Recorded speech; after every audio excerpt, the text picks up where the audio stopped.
We're not live yet, are we? We just went live. Yeah, buddy. We're not live yet. Great start. Yo, what up? My name is Trigun411. Welcome to the Pilot Podcast, Episode 1. Welcome, gamers, enthusiasts, and other degenerates. Oh, shit. Go and mute that. And I'd like to introduce my co-host who pours the milk in his cereal bowl before the cereal. Go and introduce yourself. Well, I can't after that introduction. God damn. Yeah, so my name is Scythex, and I'm joining this lovely podcast, whatever we're going to call it, with Trigun here. Absolutely. Welcome to the people, all -1 viewers out there. Thanks you guys for coming through. Hey, you're the real MVP. Real MVP. So what we're going to do, we're going to start off the podcast. We're going to just go through introductions. The podcast is going to probably be about 30 minutes or 3 hours, depending on how we get this shit done. In any event, I'll start by giving you just a little bit of background on me, my social security number, address, things like that. So we'll get started. Trigun411. I got my name from this anime called Trigun. Vasha Stampede was the main character. It ran for 2 seasons. It was an abject failure, but the name was cool as shit, so I decided to go with it. And just a little bit about my gaming history. I'm like 77 years old, so I started gaming on Nintendo, and I just love like games like Mario, obviously, Mike Tyson's Punch Out, Excite Bike, all that shit. And I've kind of been gaming on and off since the late 80s or what have you. So my love of gaming has always been there. I haven't always been able to game, but I've been in and out here and there. I've had Nintendo, Super Nintendo, Nintendo 64, and then I moved on to Genesis, PS2, Xbox 360, and now I'm on that God Station 4. Let's get it, buddy.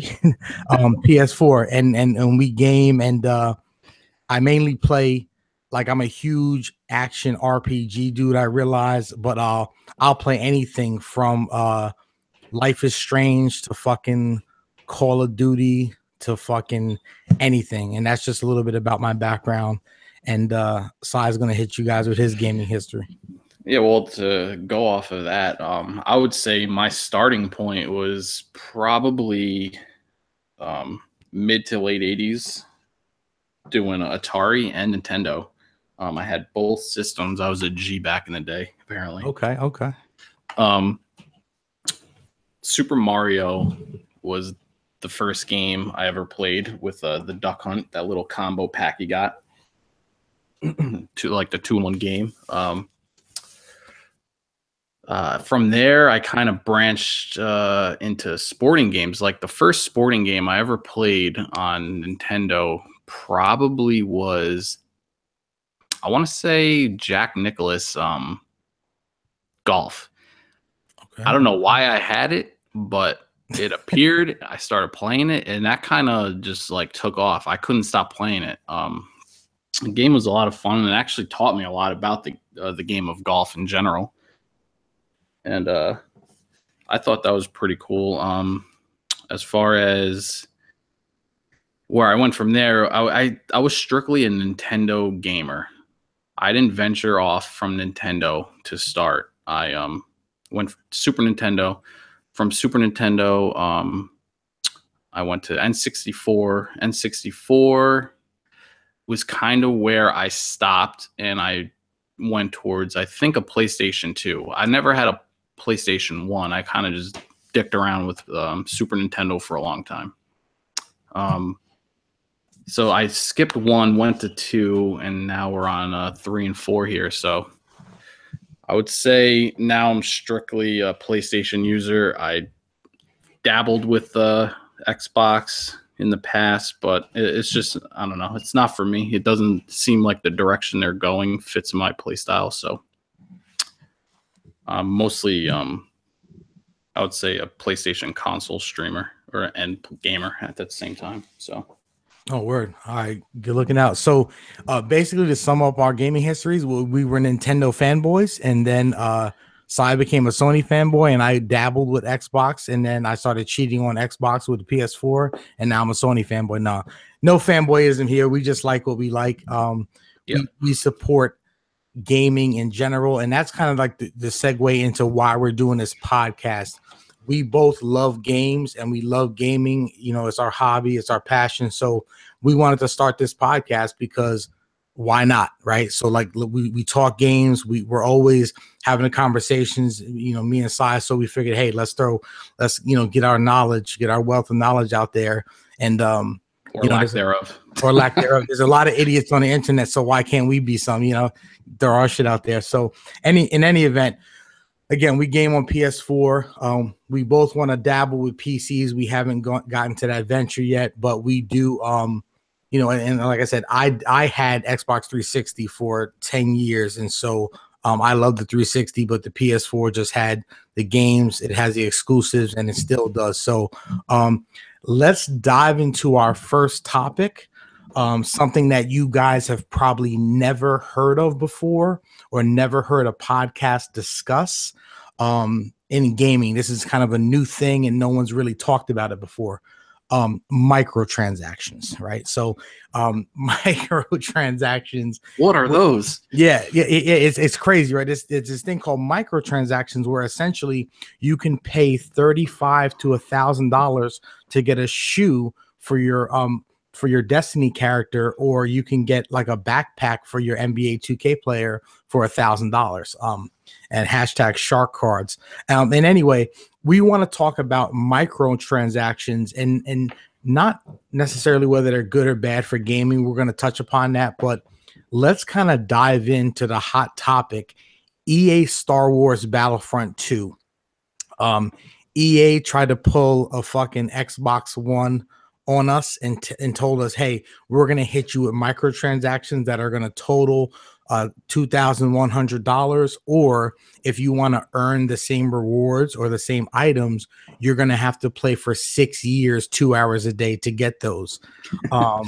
So great job, EA. Round of applause to you for trying to pull a wool over our eyes. In any event, yeah, shout out to EA. Great job, guys. Also great Madden. We love it every year. Same game. Keep doing it. So EA basically said, you know, we have these microtransactions. We're gonna basically rob you with them. We're gonna charge $2,100 for you to be able to do it. And speaking of robbing, interesting quote from an EA developer on Reddit was he basically trying to explain EA's point of view of this whole scenario, and as he was trying to explain it, he says, he basically said, he was after we've taken your money, like, so he fit that little phrase in there. So that just shows you like they're thinking, they're in the mindset of taking our money rather than giving us something to work for. Yeah. I thought that was like the way he phrased it. I was like, oh my God, there's so much other ways you could have said that, you know? Yeah. And that's the thing, you know, he Freudian slipped up, and what he basically essentially stated was, and this is what companies try and do, they want to tell you one thing but mean something else. He just told you and told us as gamers what he actually meant. And he meant, you know, companies, and this is the thing, I need gamers to understand this. And, you know, we think we're so important, and we think these developers and these companies are trying to design interesting and beautiful experiences for us. And some of the companies are. But at the end of the day, even those companies that like Rockstar and all those things that are, you know, free DLC, they're designing these games to make money. You know, these developers, they have families, they have bills, they have responsibility. They want to maximize their profits. And so EA, especially, you know, EA is like notorious for that with Madden producing the same game every year. Yeah, the sports games, they're glorified roster updates. Exactly, and that's all they really are with, and they come up, oh, there's a new passing style. Well, that's the same one you guys just put out 7 years ago, and you're gonna act like instead of pressing X, I got to do, you know, L1 triangle square to throw the ball to the same player using the same play. Like exactly, like you know, like so basically, we're looking at it like this: microtransactions, especially with EA. So EA, they basically balked and said on the day we're doing a podcast on the 18th, I believe. Yesterday, Star Wars Battlefront 2 dropped, and they basically said that day, hey, we're pulling back microtransactions. We're taking them offline. And what that means is, okay, they're not available right now.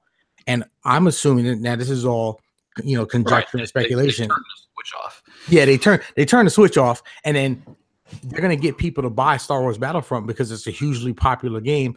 They're going to get massive amounts of people to buy the game, and then I'm assuming right after the holiday season, flick that switch right back on, and then people are going to dive in. Kids are going to run to their mom. Mommy, can I get the credit card? Because I want to get Darth Vader. Can I spend the $1,500 you have to spend to get him? So I'm assuming they're going to flip it back on. They're going to adjust it, air quotes, adjust the microtransactions, or to get those kind of things, and then they're just going to turn it back on because ultimately they want to make money. Yep. And I, Cy and I both realize, I mean, microtransactions are embedded within almost every game now, especially Shadow of War, where you get to stage, it's a 4-stage game. Stage 3, once you beat the game, that's considered like an alternate ending, like the initial ending. And then stage 4, you have to go through and battle hordes and hordes of characters, but you have to build up your level high enough to be able to beat them. And you can't do it quickly unless you purchase the microtransactions. So, they're just a part of gaming. We don't want to spend too much time on it. We could spend a whole podcast talking about it. I'll just add to the EA thing. It was a good move to turn it off. They're basically covering up their fuck up for the time being. And they're acknowledging. I like the fact, like right. They acknowledged the issue. It was kind of the issue was smacking them in the face because it was like basically an internet riot. Yeah. Facts. But the thing is, with Star Wars The Last Jedi movie coming out in a couple weeks now, the excitement of the movie and Christmas being around the corner, they're banking on like crazy amount of sales for this game. They're hoping the excitement of the movie coming out, Christmas around the corner, they're gonna have so many sales coming in. Everyone's going to be, so excited to play these characters that they just watched on the big screen. And it's just, everyone's going to be like tunnel vision on the game and the beauty of it, because it is a beautiful game. I've played the beta, and even in the beta, I was having a blast. Yeah, I played the beta as well. Yeah, it was just a great time. And the tunnel vision is just going to get like, they're just going to sneak in there and they're going to flip the switch and be like, oh, by the way, we have the alternate skin for Kylo Ren, and it's going to be like $5, and like all this shit's going to start popping up again. Yeah, no, absolutely. And side to your point, you hit the nail right on the head. The movie's coming out. It's Star Wars. Star Wars has millions of fans worldwide. So EA is like, you know what? You got it, fam. We're gonna turn off these microtransactions. Right. You guys are gonna buy millions of copies regardless. And here's the reality: is this this is the reality? Guys who have video game podcasts, like Sly and myself, we know about this microtransactions, all the history behind it. The casual 13-year-old kid, the casual older adult who plays games, they have no idea that what just happened with Battlefront or Star Wars. So they're going out, they're buying the game regardless. But enough of the hardcore gamers like us, enough of us made kind of came together on the internet and went crazy, social media, and just taking shots at EA. So enough of us stepped up, which is good to see. The fact of a company like EA recognizing the fact that a lot of gamers balked, which gives me hope for the future. So, hopefully we can maybe utilize this power in the future. But at the same time, just like you said, a lot of companies, they're basically like, screw you. This is how the game's made. This is what we're doing, and deal with it.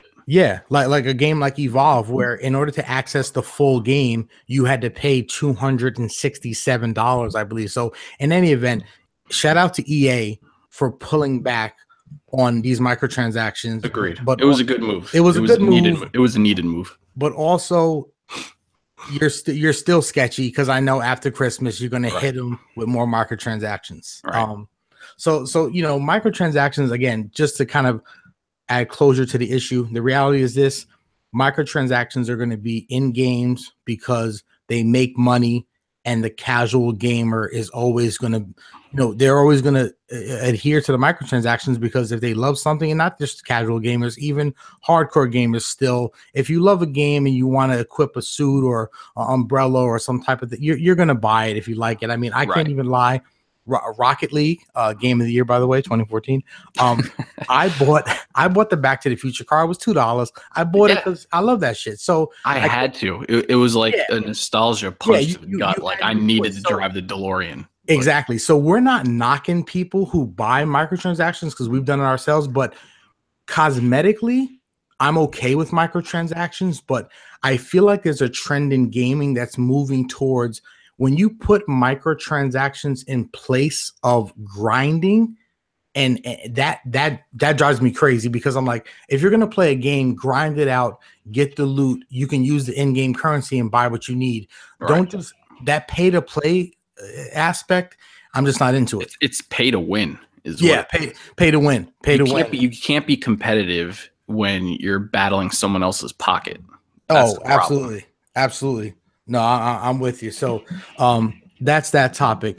Moving on to the next topic. Coming up, I believe early in December, was it December 7th? I'm not sure about the date. Yeah, I think it's the 7th or the 5th. It's around there. Yep. December. Yeah, exactly. Early in December. So we're going to touch upon the Game Awards. Every year, the Game Awards, they come and they go. And they're always kind of surrounded in controversy because, you have categories like Game of the Year and people just get crazy because they're huge fans of the game. So let's get into the Game Awards real quick. So we're going to discuss 3 different topics. We're going to discuss Game of the Year, Best Multiplayer, and Most Anticipated Game. So the Game of the Year nominees are, and I'm going to try to do this without bias, Horizon Zero Dawn, the actual winner. Persona 5, Player Unknown Battlegrounds, aka that fake Fortnite. Super Mario Odyssey, and then the Legend of Zelda, Breath of the Wild on the. Is that the handheld? Oh no, that's the Switch. Sorry, that's a console. In any event, so Sai, just take us through Game of the Year. Looking at the again, all jokes aside, I troll. I'm an ultimate troll. I do it for fun. Looking at those 5 games, in your opinion, where do you stand with regard to your Game of the Year? Well, I can only go off experience. Okay. And I've never played PUBG, PlayerUnknown Battlegrounds. I've never played Persona 5. I don't own a Switch, so I can't, really say anything about Super Mario or Breath of the Wild. So I have to lean towards Horizon Zero Dawn because that's what I've played.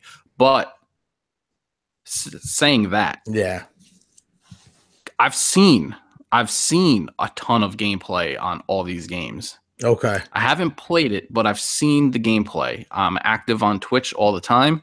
Okay. And I see it. And, Zelda, that was a major release. That's a major game release. And Absolutely. it looks good. It looks fun. But at the end of the day, in my opinion, Nintendo's lack of graphics, evolving over the years. Yeah. It hinders them because you look at Horizon and comparing Zelda to Horizon, it's night and day when you play the game as far as like visually looking around the world. Oh, absolutely. Absolutely. I'm looking at pastel colors and, smothered, paint designs all over Zelda or whatever, Yeah. And, not to say it doesn't look good, but you look at Horizon you know, and you're seeing the horizon of, not no pun intended, of the world you're in. You're seeing every detail of a mountain, every speckle, you know, speck of snow, and you know, you're seeing footprints, like every little design. There's this stupid butterfly flying near me. Like, there's just so much detail put into Horizon Zero Dawn, and the fact that the character is essentially based off of Link. Now, you can debate that, but Yeah. I see the game as, you know, you're Aloy. Aloy is a warrior in a world similar to Hyrule in map style. You know, you have this big map, whatever. You're an archer.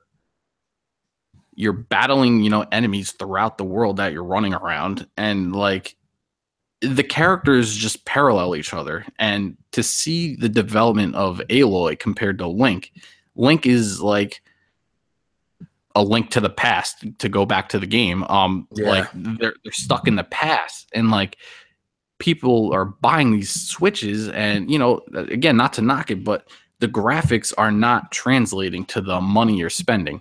And I would rather spend the $400 on a PlayStation 4 and get Horizon and enjoy the beauty of what power the gaming industry is going towards. You know what I'm saying? Yeah, no, absolutely. And so, kind of to piggyback on your point, now here's the thing. I'm going to talk about Game of the Year. The problem is this. Now, whenever I'm fraudulent, I will completely admit it. I cannot really speak to any of the 5 games. I haven't played any of the 5. Here's why. I'm a cheap ass gamer, and I play my games one at a time. So right now, I'm playing Infamous Second Son 2014. So these games all came out this year. I haven't had a chance to play any of them. Just like Sai mentioned, I've watched several gameplays on Twitch, but again, I'm not going to comment. I really can't comment on a game that I have not played. I can only comment on what I've seen. Legend of Zelda Breath of the Wild, people are saying 10 out of 10, the perfect game, this, that, and the other thing. It's the perfect game for Wii U. Like, and I'm not trying to be like a dick and like downplay, but the graphics aren't there. No, like I don't understand. And here's like the thing, not to cut you off again, but Super Mario, it's an open world Super Mario. You're running through an actual city. You know, the concept of the game is incredible. Yeah, but then you watch the gameplay of it, and it's like a minor upgrade of Super Mario 64. Yeah, and that's what I want to mention. Like, here's the reality. It's crazy. It's 2017. We have a console now within the Xbox One X that they're saying for certain games can run at 4K resolution, 60 frames per second. So how does Nintendo, as a 2017 gaming company, produce a air quote console that some frame rates are running at 20 frames per second at 720p? Like, that was done 10 years ago. And I think to your point, that shows Nintendo's lack of. Nintendo has money from the 80s. They're still spending 80s money. So they don't have to do anything to satisfy the consumers except push out nostalgic Mario, nostalgic Zelda now. Yeah, exactly. They pump out a Zelda and a Mario, and they're getting their money. It doesn't matter what. Exactly. Played on. Now, graphically, the games might be a downgrade. However, there's always fun factor, and at the end of the day, I think that's what I know. I focus on, is the game fun? Now, I've watched my brother play Zelda. It looks amazing. It looks like it's fun, and I'm not saying it's not a 10 out of 10. It can definitely be a 10 out of 10. For me, I'd rather play a game that is working more towards the full capacity of the power of the generation. So a game like Horizon Zero Dawn intrigues me more than Zelda does. Which is on sale, by the way, for $20. Yeah, Black Friday, get them deals. Hashtag GameStop. Best Buy game. So Horizon Zero Dawn, to me, honestly, and we can spend so much time. Super Mario Odyssey, I've heard, is a tremendous game. They're saying the 9 out of 10. It didn't really get the hype that Zelda got, so I'm going to eliminate Odyssey. And Persona 5, I heard, was a tremendous game, but I'm not hearing as many people pump that up. To feed off of Persona 5, the problem with that was the game developer, the company, and the who made it, Atlas. Yeah, Atlas. Yeah, Atlas made it. They put out a memo that streamers were not allowed to stream the game. Really? Yes. Wow. So a lot of people nowadays will watch, the big names, Soda Poppin', Yeah. to name a few, Ninja, whoever, Summit 1G. Okay. They're getting these games and they're showcasing the beauty of these new games coming out, and you're denying people from getting the ability to watch somebody else's gameplay to generate their own opinion if they want to buy the game. To see to gauge their level of interest. Yeah. Right. Because now in the world we're in today, you can watch somebody play and decide if you want to, either waste your money on a game or just, I love this gameplay, I have to buy it, Yeah. And it hindered them. Yeah. And I can't give them the title of Game of the Year because frankly we couldn't watch it. So I'm not going to go out nowadays and just buy a game I know nothing about other than from a trailer. You know what I'm saying? Yeah, no, I completely agree. So just to kind of wrap it up, from my perspective, it really and Players Unknown Battlegrounds, 10 million concurrent players, they beyond belief, they kind of exceeded their own expectations. They're super popular, man. Yeah, absolutely. So I really think, to be honest with you, and I'm not going to give you my game. Well, this is what I'll say.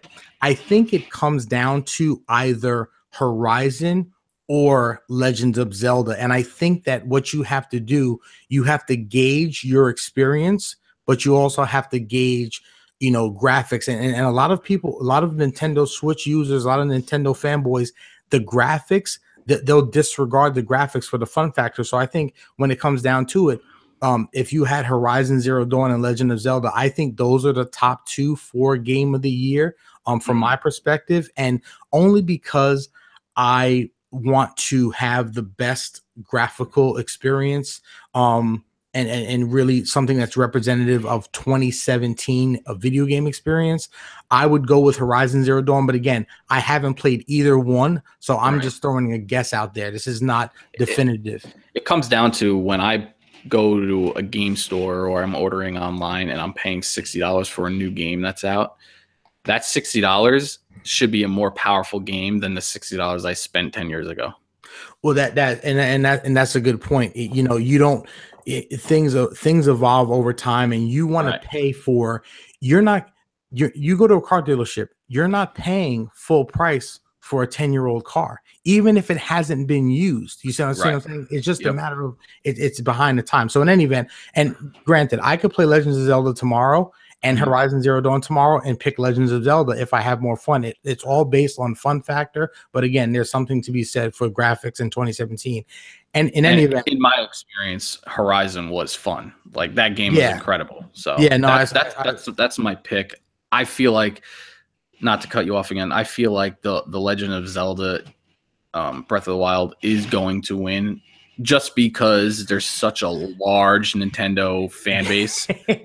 I can't, I can't wrap my head around it, but I feel like it's going to be like a runaway with all the other categories. Here's the Zelda. I mark it down. Trigun 411 on November 18th, 3:12 p.m.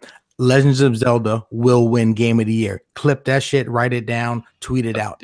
I guarantee it, because the groundswell for Legends of Zelda, the millions of people on their knees for Legends of Zelda, like, it's ridiculous. But I think Legends of Zelda is going to win.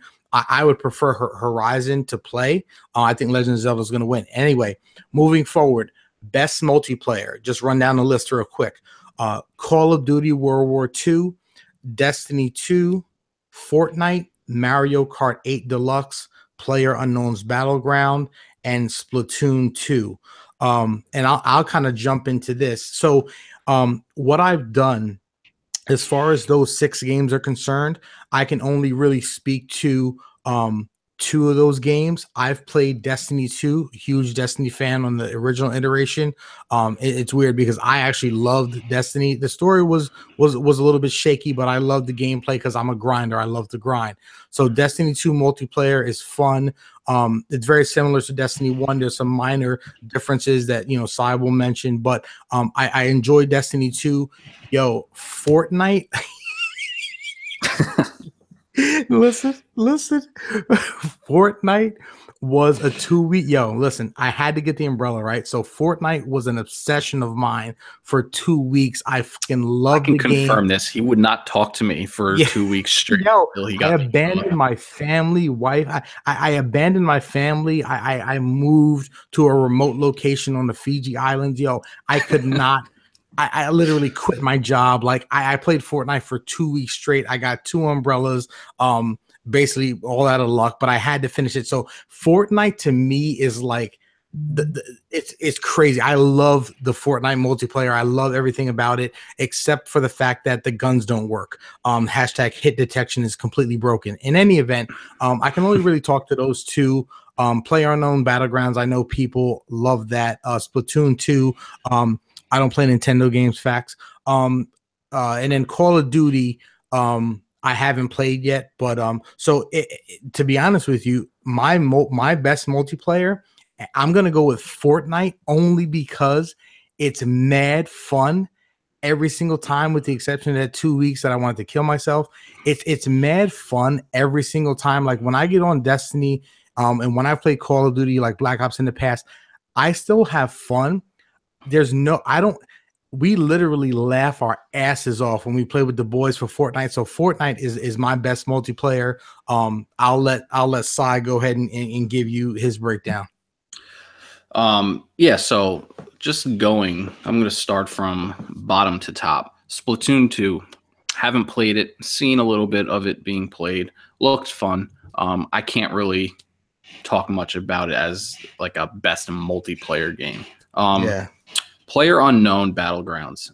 So PUBG, again, widely popular. If you're a PC gamer / streamer / whatever, you've played or have seen PUBG. That game is like the epitome right now of like battle royale games. Yeah, it definitely has the blueprint.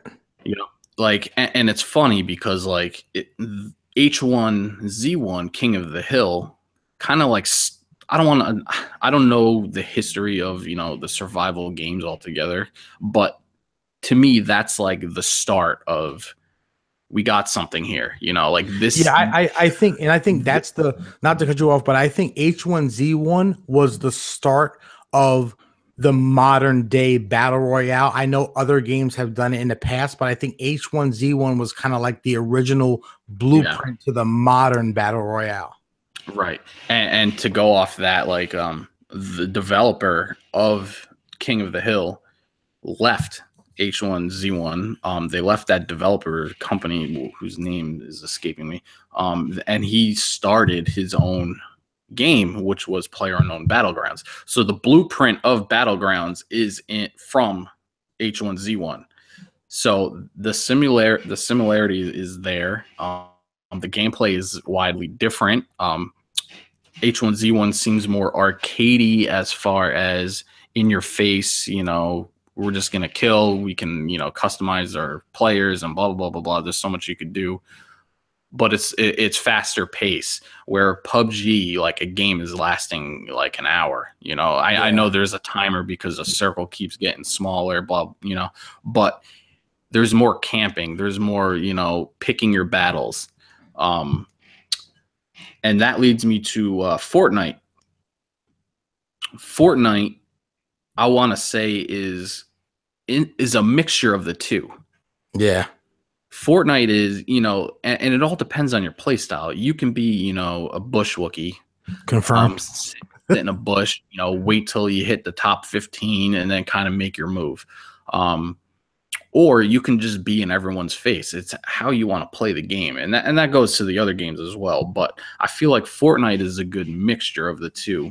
The thing with Fortnite, though, is I'm not big on the cartoony look anymore. You know, like I agree with that. You know, and that goes to my original point of Nintendo. Like I'm kind of done with that.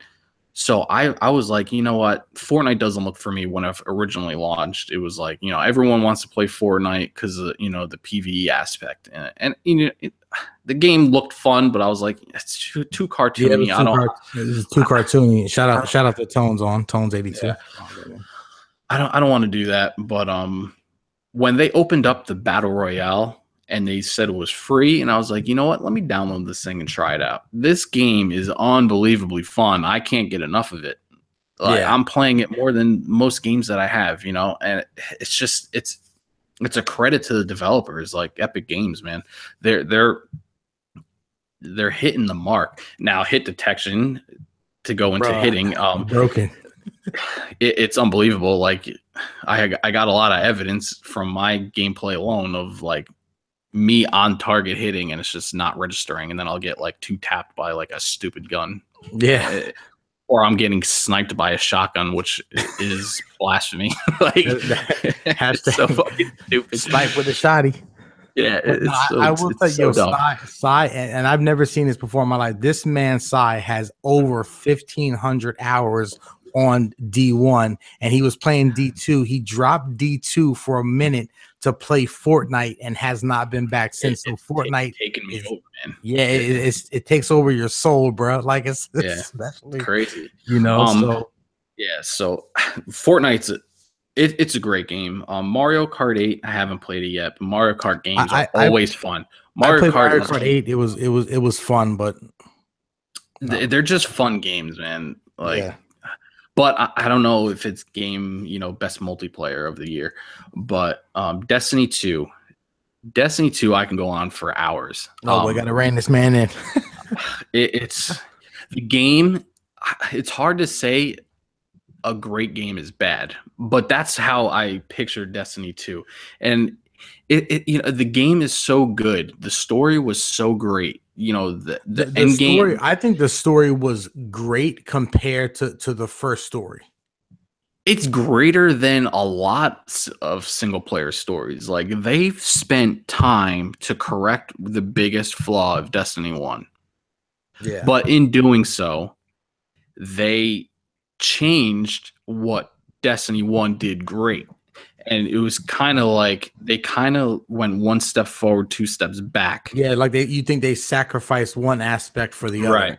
Because like Destiny 1, you know, you had awesome Crucible, which is the PvP side of it. The PvP was fun.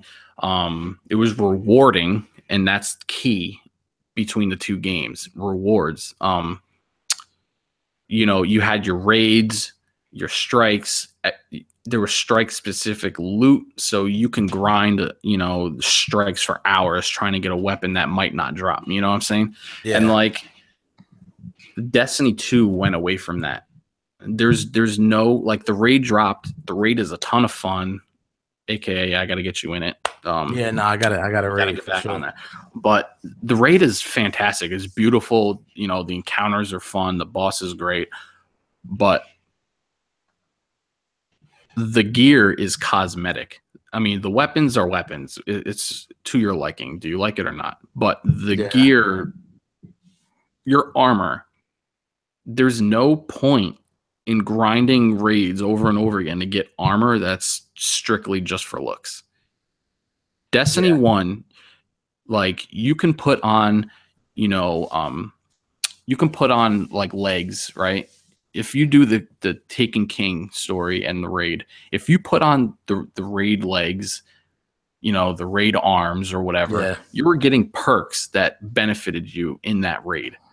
So like, if you're holding a certain object in an encounter, you're moving faster, you're taking less damage because you have the chest piece on. You know, like, there was aspects to the raid gear that benefited you and helped you to do, you know, raids in the future. And like, it was a grind to get that gear because you can go through, you know, Taken King's a long raid, and you can spend 2.5 to 3 hours doing this raid alone to not get the helmet you need. You know what I'm saying? So it was like, it forced you to continue to play, and that was the beauty of it, you know? Yeah. Where in this raid, putting on, you know, the armor, the full armor, just makes you look like you did the raid, and there's no benefit to it. There's no benefit to anything other than like an exotic that gives you kind of like an extra perk. So that's my biggest flaws with Destiny 2. Overall, the game is fantastic. Again, they changed Crucible, so to say it's like the best multiplayer game, I can't give them that title. As much as I love Bungie and Destiny, I can't give them that title. Call of Duty is back. I'm gonna say Call of Duty is back only because they finally got rid of the bullshit of flying, like running on walls, getting sniped while running, getting sniped while running on a wall. Like, don't forget them super jumps. Yeah, like you know, supers in general. Like, oh my god, I have like a Gatling gun all of a sudden. It's like what? The games were out of control. There's you know, gravity grenades where it just makes your enemies float and you just you know, pick them off. Like, that's not what Call of Duty. That's not where they started. That's not why they were popular. Yeah, and I feel like they lost a ton of fans when they started going in this direction. World War II brought him back, boots on the ground, no bullshit, in your face, you know, Call of Duty, standard Call of Duty action, and I love it. It's a fantastic game. Now, what about the multiplayer though? The multiplayer is like I said, it's in your face, it's fast paced, just the way it was like 10 years ago. Like, okay. Now, how's the hit detection? Because the hit detection on the last one, what was that? Advanced Warfare, Infinite Warfare, to me was broken. Is the hit detection better in this one? To me, it seems like it is. There are instances where my shotgun will one shot kill somebody. Okay. At a distance.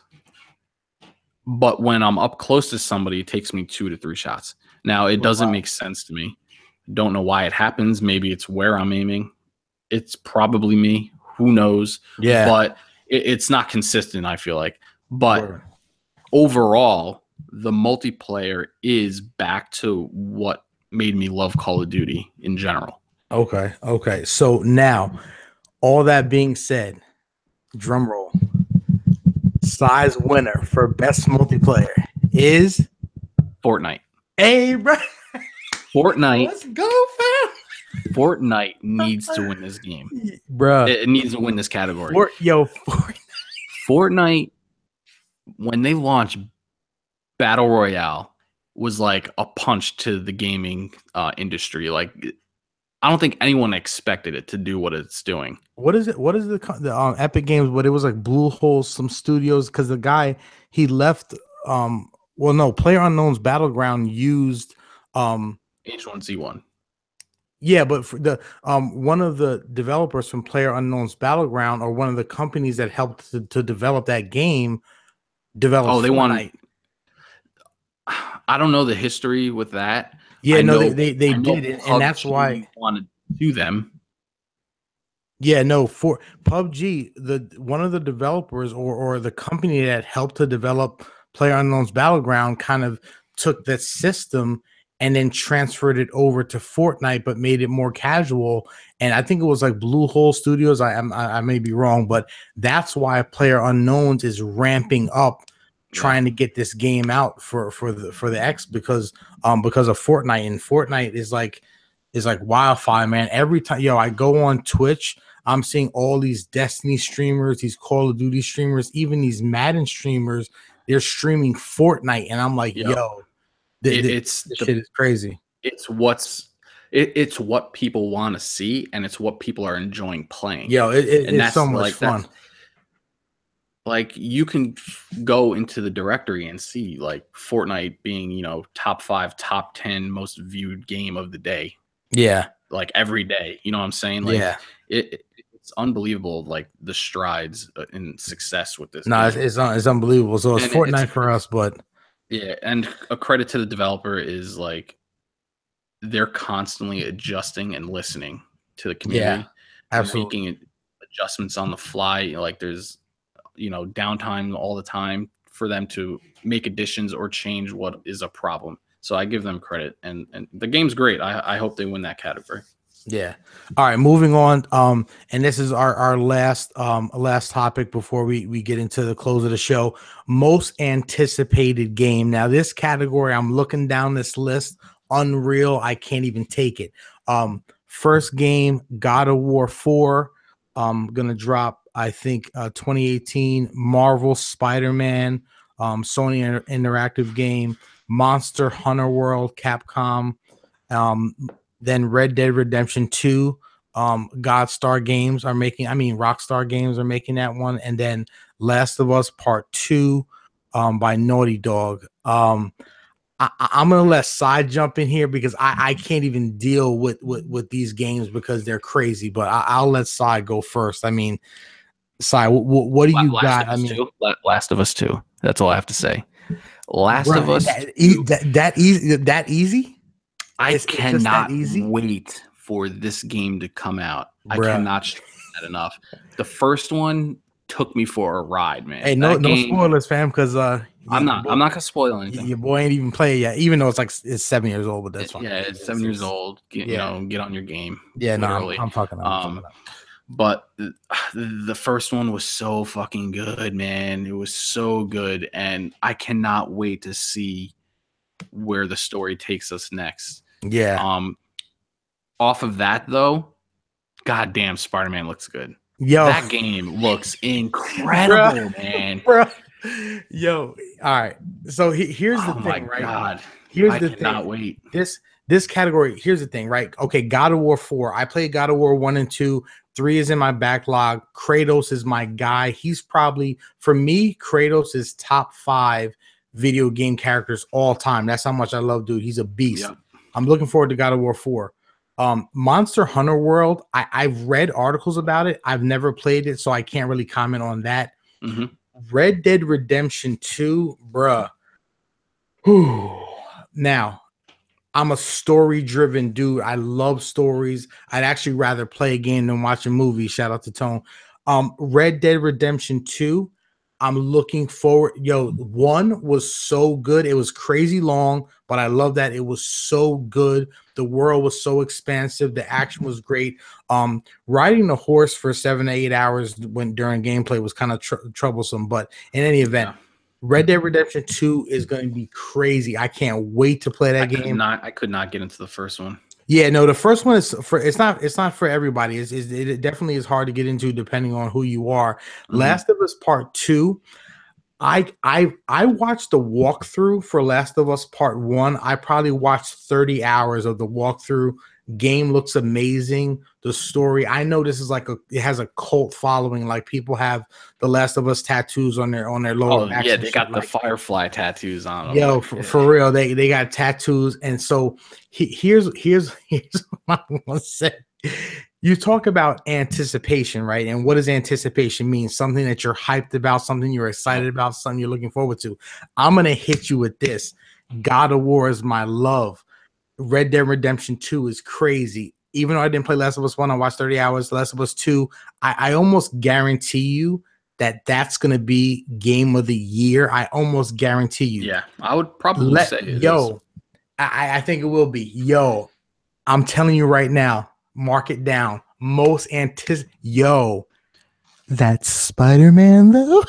That dude, it looks so good, man. That game looks so fucking good. I can't. When they played it, the trailer for that shit, I'm like, dude, it's a wrap. But you know what's funny? I actually can't wait to check that out, just merely based upon graphics and looks. And I know that's that's kind of silly, but that's actually, it's funny. I don't even like Spider-Man, to be honest with you.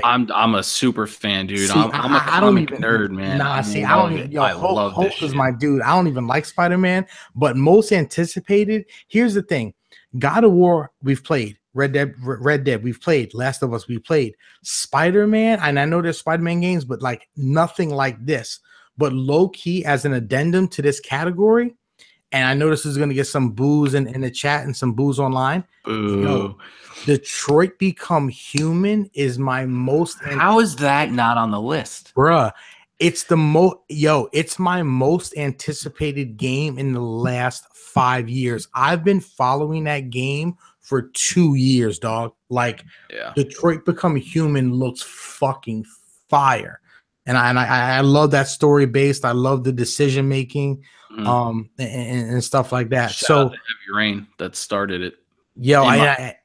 yeah, and I never played Heavy Rain. I watched the walkthrough to Heavy Rain. I always wanted to play that. It was phenomenal.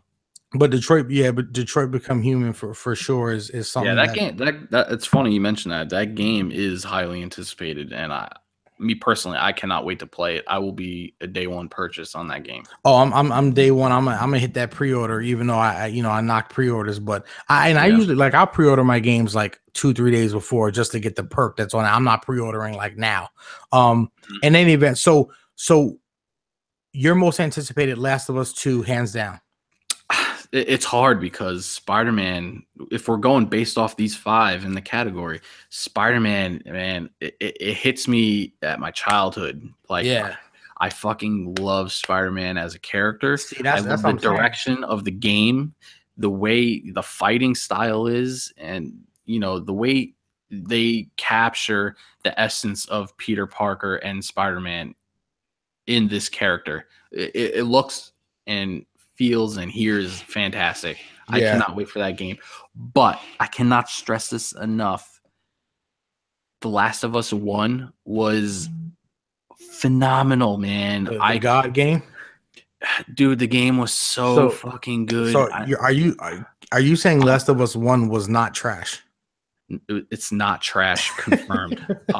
I cannot wait for part 2, man. It's a long story driven game that you actually care about the characters. I really, I'm telling you right now, I can't see how any other game is going to win Game of the Year. All these developers need to take heed to when fucking Last of Us Part 2 drops, because if you drop your game around Last of Us 2, you're not selling. I'm telling you that right now. Like, so anyway, most anticipated game for Cy. I'm going to say I think Last of Us 2 is going to win, but it is a close race between Spider-Man and Last of Us personally. Yeah, and it's funny because God of War 4, when that trailer came out, I was like, Marvel, it's OD. Like the quick time. I know it's gonna be quick time. Some of the events are gonna be quick time, but the graphics, it's crazy. So good, man. All right, so moving on, that's our most anticipated game. And real quick, we can just touch upon this before we get into other news. Last kind of question. Should and this is something that Cy and I have talked about before, previously before the podcast. Should a game that solely has multiplayer be in consideration for Game of the Year? Now, here's a reality. The question is kind of a moot point because last year, 2016, Overwatch, solely multiplayer game, won Game of the Year. Now, in my opinion, I have to be honest with you, and Cy really kind of helped me to work this out. I'm biased. I'm a single player. I'm an old school single player heavy type gamer. I love a story. Multiplayer to me has always been like an add-on or a bonus, and it's almost negligible, to the point where, like, Call of Duties for the first couple, I feel like, not to jump in, I feel like a story-driven game is just more creative. There's more work involved. There's more, teams around the game to, generate this world and have these characters live it. That's exactly my point. It's a matter of art. It's a matter of strategy as far as putting the game together. It's almost like, perfect fucking example. Perfect example. A single player game is like a movie, like a classic, like Scarface or Godfather Parts 1 and 2, 3 trash. A single player game is like The Godfather. A multiplayer game is reality TV. Perfect analogy. Here's why. Yeah. A movie like The Godfather. I would say it as like, based off that, like, you're comparing, like, let's say TV to a movie. like it's episodic. Like you can jump in and out whenever you want. Yes. It's always going to be there. Exactly. Where the movie, you're sitting there one time and you're living this experience and enjoying the experience. And that's my whole point. The movie takes much more to you're putting time, you're filming for months upon months upon months. Jersey Shore or Real World, you're throwing a bunch of strangers. Now, it took time to build the environment, but you're throwing strangers into an environment, and there's some creativity, but you don't. Point. It's a great analogy. You don't have to. It's not months on end where you're debating what to do, and you could always throw in an update. So it's almost like you said, episodic. You jump into it, you jump out of it. You can always pick it back up. But a story, it's like It's a commitment. It's a commitment to complete it. It's a handcrafted piece of art, and that's why I will always stand by my single player and say, here's the thing. Game of the year technically can be won by a multiplayer because it is a game. Right. This is where I think, and Sai and I talked about this before the podcast. I think a game of the year, like I compare it to sports, player of the year. A player of the year, for instance, in baseball, you look at Aaron Judge, and I'm not a baseball guy, Aaron Judge versus Altuve. And I watched the Sports Center, and they said Altuve had mad hits and he had defensive craziness at shortstop. Judge, I think he's a good defensive player, but he had crazy home runs. And my point is this: a player of the year is going to be crazy on offense, crazy on defense. So when you're telling me a multiplayer game has just one dimension in an offense, I can't give that, because I'm looking at it as complete game, and a complete game is a single player and a multiplayer. And that's why giving Overwatch the game of the year, I understand it. It makes sense. It was popular. It was fun. I'll never give solely multiplayer game of the year because it's not art. It didn't take the time. And that's just how I feel. Yeah, I mean, there's not much I can add to that because I agree. Destiny 2, to go back to it, gives you a story that's phenomenal, and it gives you an arena to fight other Guardians, other players, and it's more of a complete game than just logging into Overwatch and let me do 5 matches and then get off. Like there's more of an experience, like when you have different avenues of the same game to enjoy. And I feel like the game of the year should touch all those avenues. Absolutely. Completely agreed.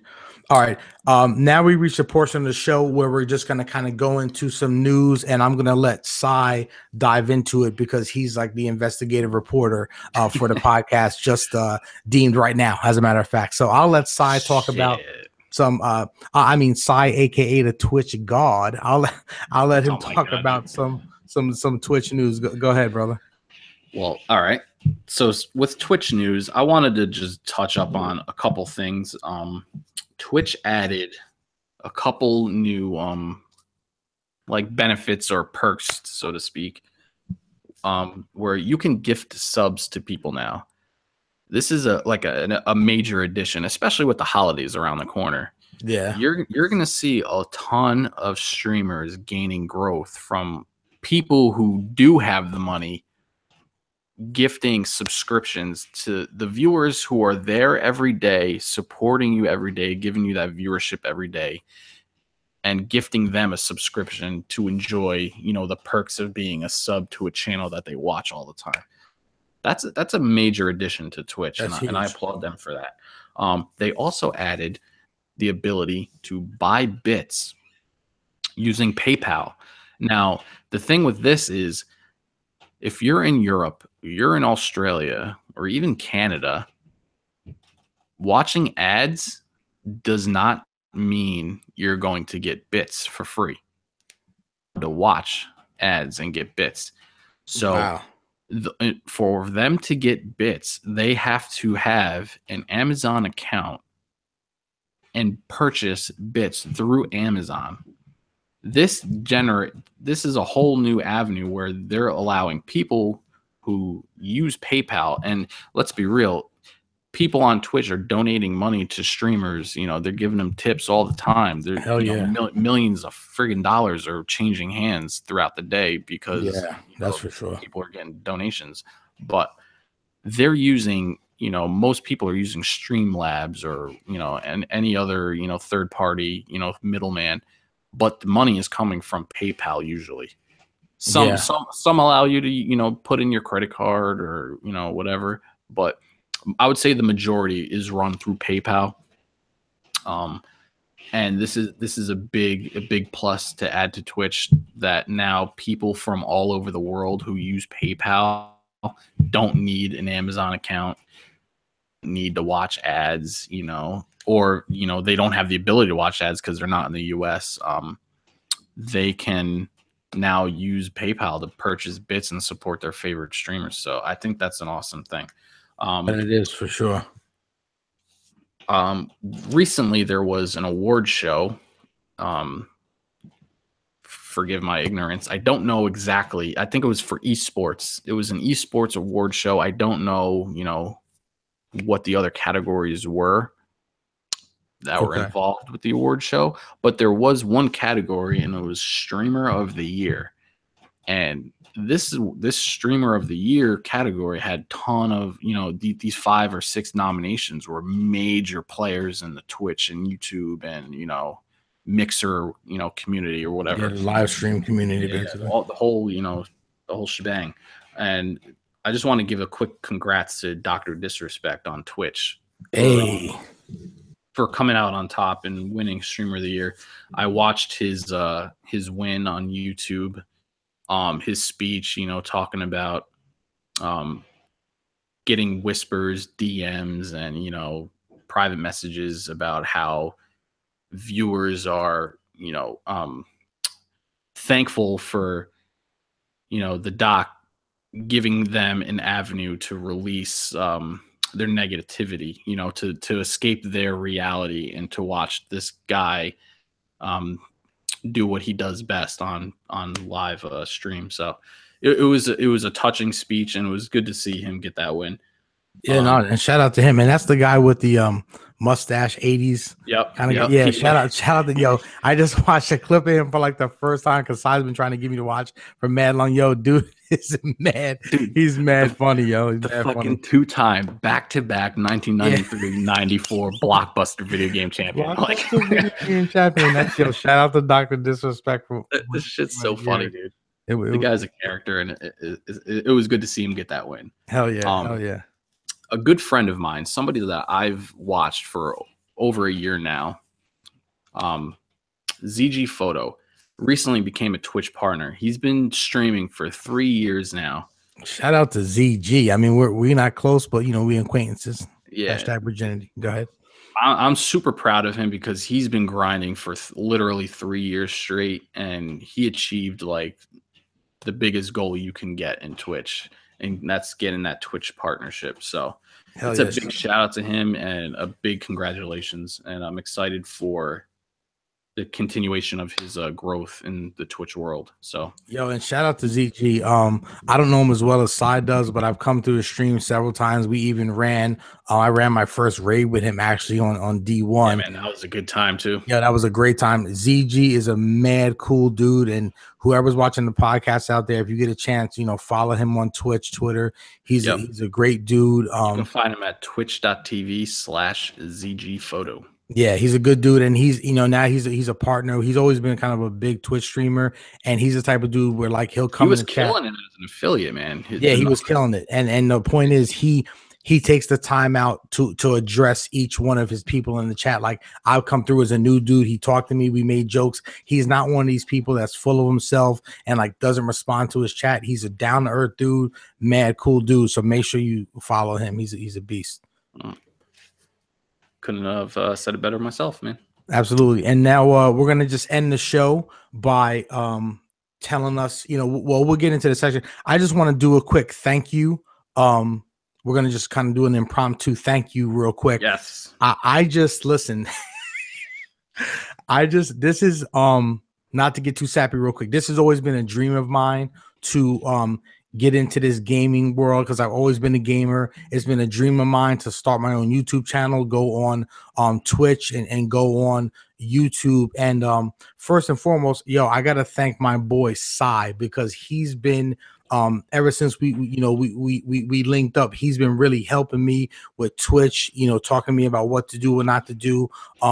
He's been gaming with me consistently. The only, one of my only homeboys who like legit games. The rest of my boys, they do Friday night gaming. But shout out to Sai. He really has helped me to get to this point where we could actually hit this podcast. Shout out to wifey L Dog. Appreciate the love. Shout out to all my people on YouTube. Shout out to Black Magus. Shout out to Abel Green. Shout out to GMG Podcast, Gaming Illuminati, TBH. Shout out to Weapon Wheel Podcast, one of the best podcasts out there. You guys really, gave me the motivation to start this podcast, really, because I listen to you guys on a weekly basis. You got BG, you got Hard 8, you got Black Bond, Jack Moo Johnny, Kid Smooth, and Jimmy B Gaming. Shout out to all those guys, GMG, Ricky, Prof, Chase, and all them people. So I just want to give a shout out, thank you session to all those people for really giving me the motivation. And this is something we're starting. And listen, regardless of the success, we're just going to keep doing this, because we're not doing this for views. Fun, man. We're just chatting. We're not even doing this for views. We're not doing this for popularity. We're doing this because we love gaming, period. And I love this episode, and we're going to keep rocking. Yeah, and just to feed off that, man, I also want to give a shout out to Wifey. She supported my journey in this crazy realm of live, live streaming. And I've never thought I would like do a podcast. I'm the type of person where I don't really like speaking in front of like large crowds and stuff like that. Like Twitch is completely out of my, comfort zone. But I must say, like, Twitch lit a fire. Like, and it goes back to ZG Photo and like a couple other guys like Chavez and some of the bigger guys like Dr. Disrespect and King Gathalion. Shout out to them. They're motivational, they're inspirational, and they lit a fire that made me want to kind of just venture into this avenue and get my feet wet. So I want to thank them as well. Again, thank you to Wifey for supporting my journey in this. I also want to just say thank you to anyone who's listening and any future listeners. Hell yeah. I don't, again, I didn't expect to do this. Trigun's been saying he's wanted to do a podcast for a long time. I kind of just like blew it off. Like, yeah, I don't know. Cause it's, again, it's not really like my thing, but I gotta say, man, like I was like, all right, we can, mark it down like, hey, we're gonna hard stop at this time, blah blah blah, and it just turns out we're just having a conversation, and it ends when it ends, and it was a good time, and it's good to touch upon issues that we're already touching upon. It's nice to have it like recorded and get other people's opinions after they listen. So I just want to say thank you to the viewers and the future viewers. Yeah, and shout out to people that are watching, maybe not so much watching now, but will watch in the future. Yeah. And this was a hell of a time. And again, going back, thank you to my wifey for holding me down and understanding. And she's the greatest person that I have in this world. And shout out to L Dog. He's the man for sure. But appreciate everybody for coming through. And shout out to our boys too, Sean Sapak, Tones, Cantankerous. Can't forget the Friday night crew, man. Friday night gaming. Every Friday, I'm gonna just throw this plug. Every Friday night, without fail, we game from like 9 to 2, 3, 4 a.m. Sometimes it's usually me, Sai, Pac is in there, Shantz is in there almost every Friday.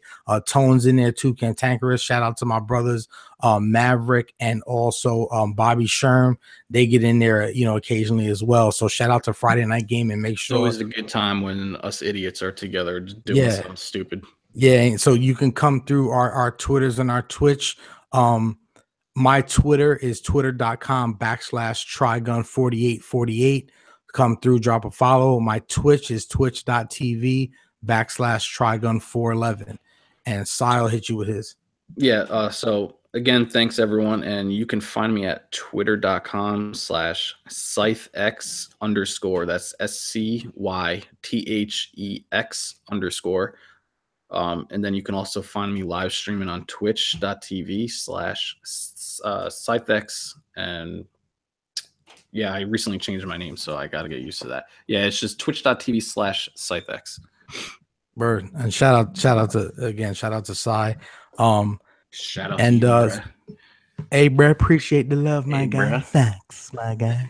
Anyway, yo, this is Pilot Podcast number 1. Shout out to all the viewers and non-viewers. Let me just add a word in like future podcasts, and I'm just gonna put you on the spot.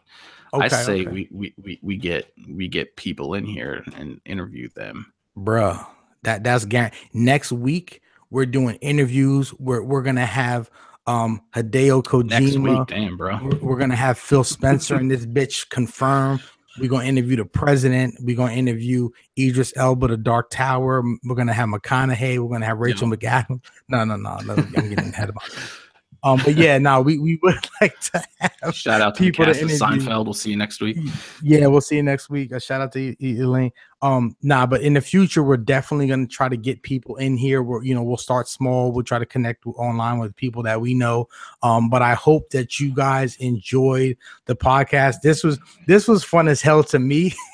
So even if not for anything else, we had fun, and we hope you guys had fun too. And yeah, we'll hopefully we'll hit you next week. Who knows?